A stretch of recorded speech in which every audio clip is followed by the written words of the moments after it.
Hi all, welcome to my YouTube channel Ammu here. ఇవాళ మా daddy సంవత్సరికం చేస్తున్నాం.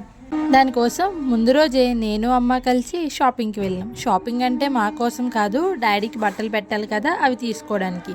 అలా పెట్టిన బట్టలు మీరైతే ఏం చేస్తారు? మేమైతే మన అనుకున్న వాళ్ళు ఎవరికైనా ఇచ్చేస్తాం. నెక్స్ట్ మేము ఫ్లవర్స్ మార్కెట్కి వెళ్ళాం. అక్కడ కొన్ని ఫ్లవర్స్, ఇంకా అలానే ఫోటో ఫ్రేమ్కి వేయడానికి మంచి గులాబీ దండ తీసుకున్నాం. ఏలూరులో ఫ్లవర్స్ కాస్ట్ అయితే చాలా ఎక్కువే ఉంది. నెక్స్ట్ ఏమో స్వీట్ మ్యాజిక్కి వెళ్ళాం. డాడీ దగ్గర పెట్టడానికి ఒక 2 టైప్స్ ఆఫ్ స్వీట్స్ తీసుకున్నాం.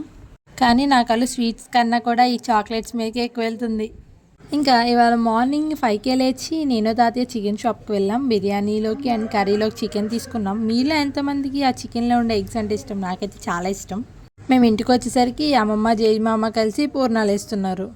పూర్ణాలు వేయడం అందరికీ అంత ఈజీగా ఏం రాదు, దానికి కొంచెం ఎక్స్పీరియన్స్ కావాలని అంటారు. మా అమ్మమ్మ పూర్ణాలు అయితే చాలా బాగా వేస్తుంది. జేజమ్మ పప్పు లడ్డూని పిండిలో వేస్తుంటే అమ్మమ్మది పిండిలో ముంచి ఆయిల్లో ఫ్రై చేస్తుంది. ఏదో మా అమ్మమ్మ చేస్తుందని చెప్పట్లేదు, కానీ టేస్ట్ మాత్రం అద్దిరిపోయింది. ఏంటి ఇవన్నీ మీకేనని చూడకండి, మాకు తెలిసిన వాళ్ళకి ఇంకా బాబాగారి గుడిలో పూజ చేయించడానికి ఎక్కువగా చేస్తున్నాం. జేజమ్మ అమ్మమ్మ ఇవన్నీ నువ్వెప్పుడు నేర్చుకుంటావు, మాకెప్పుడు వండి పెడతావు అని అడుగుతున్నారు. పక్కన నుండి మా అమ్మ అసలు అది ముందు దానికి వండుకోవాలి కదా, తర్వాత మీ సంగతి ఆలోచిద్దాం అని జోకులేస్తుంది. అవి అయిపోగానే వెంటనే గారెలు వేస్తున్నారు. ఏంటమ్మమ్మ నీకు గారెలు చేత్తో వేయడం రాదా, కవర్ మీద వేస్తున్నావంటే ఇంకో నాకు వచ్చు అని చూపిస్తుంది. చేత్తో వేయడం వచ్చు, కానీ మీ మమ్మీ అవి చిన్నగా వస్తున్నాయి, నలుగురు పెట్టాలి కదా, పెద్దగా వేయమంది, అందుకనే కవర్తో వేసి వేస్తున్నా అంటుంది. డాడీ నీకు ఎప్పుడు చెప్పలేదు కదా నువ్వంటే నాకు ఎంత ఇష్టమో, కానీ ఇప్పుడు చెప్తున్నా, ఐ లవ్ యూ డాడీ. తెచ్చిన పువ్వులతో డాడీ ఫోటోని మంచిగా డెకరేట్ చేసేసా.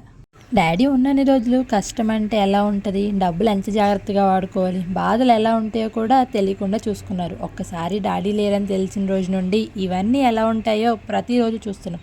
అయినా ఇంకా మాకు ఏ కష్టం తెలియకుండా చూసుకుంటున్నందుకు మా అమ్మకి ఎప్పటికైనా ఏదో ఒకటి చెయ్యాలి. మన నుండి ఏమీ ఆశించకుండా మన ఎదుగుదల మాత్రమే కోరుకునే వాళ్ళే అమ్మా నాన్న. వాళ్ళు ఉన్నప్పుడే వాళ్ళకి మీరు చేయాలనుకుంది, ఇవ్వాలనుకుంది ఇచ్చేసేయండి. అందరికన్నా డాడీకి నేనంటేనే ఎక్కువ ఇష్టం. ముందు నేనే పెడతానని నేనే ముందు పెడుతున్నా. దీపారాధన చేసి ప్లేట్లో పాయసం, గారెలు, పూర్ణాలు అండ్ ఫ్రూట్స్ అలానే స్వీట్స్ అన్నీ పెట్టేశా. నేను పెట్టేశాక నా తర్వాత అమ్మ, అమ్మమ్మ, తాతయ్య, జేజమ్మ కూడా డాడీకి పెట్టేశారు.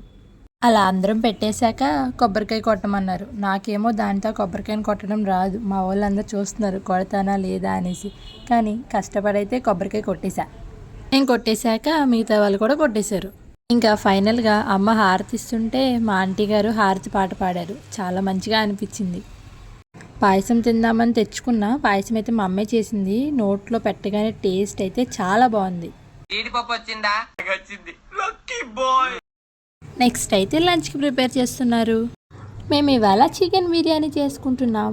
అమ్మ పలావ్ చేస్తుంది, బట్ నాకు చికెన్ బిర్యానీ ఇష్టమని చికెన్ బిర్యానీ చేస్తుంది. మా అమ్మ ఒక స్టవ్ మీద చికెన్ బిర్యానీ చేస్తుంది, ఇంకో స్టవ్ మీద కర్రీలోకి ఆనియన్స్ ఫ్రై చేస్తుంది, ఇంకో చేతితో పాయసం తింటుంది. మమ్మీకి ఎన్ని చేతులు ఉన్నాయో. ఫుడ్ అంతా ప్రిపేర్ అయిపోగానే నేను అమ్మ కలిసి బిర్యానీ, పూర్ణాలు, గారెలు, ఫ్రూట్స్ అన్నీ కలిపి డాడీకి పెట్టి దండం పెట్టుకొని వచ్చేసాం. మేము అలా కిందకి రాగానే ఎన్ని కాకులు వచ్చేసాయో, ఫుల్గా అరుచుకుంటూ మా ఇంటి చుట్టూ తిరుగుతున్నాయి. అవి తినేసాక మేము కూడా బిర్యానీ చికెన్తో లంచ్ చేస్తున్నాం. నాకు బిర్యానీలోకి సపరేట్గా కర్రీ ఉంటే నచ్చదు, అలా ప్లెయిన్ బిర్యానీ తినేస్తా. అందులో నిమ్మకాయ పిండుకొని చికెన్లో చిన్న పీస్ తీసుకొని అండ్ అలానే ఆనియన్ పెట్టుకొని తినేసా. టేస్ట్ అయితే చాలా చాలా చాలా బాగుంది. ఇంతే ఫ్రెండ్స్, ఇంకా ఈ వ్లాగ్కి మీరైతే నా ఛానల్ సబ్స్క్రైబ్ చేసేసుకోండి. బాయ్.